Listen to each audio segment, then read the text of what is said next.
Welcome to Legal Nurse Podcast. My name is Pat Iyer, and I've just finished interviewing Peg Duchesne, who is an individual who has worked for 30 years in law firms. She worked in the capacity as a legal assistant and paralegal, and after leaving the law firm, went out on her own and started helping individuals with their marketing.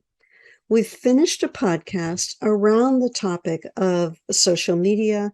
Peg refers to herself as a message therapist and works with individuals to help them come up with their content and make a manageable system for sharing on social media and building relationships. Peg, I'll ask you to quickly recap some of the points that we covered in the podcast. Well, thanks again, Pat, for having me. And we talked about the website and how it's so critical. It's the central force of all your marketing.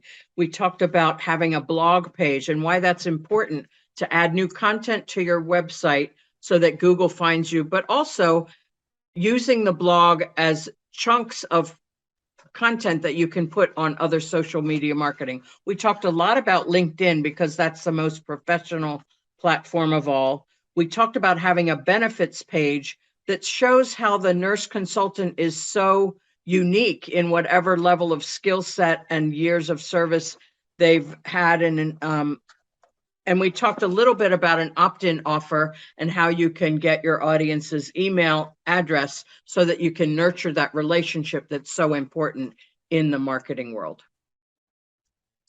Thank you, Peg. I know that this is a podcast that our listener is going to want to listen to maybe more than once to get some tips that will be useful in planning out and carrying out a social media strategy that's designed to attract people to that legal nurse consultant with the goal of those people being attorneys who have cases with which they need help. Be sure to find the podcast for Peg Duchesne and listen to it, give it your attention, and learn from it.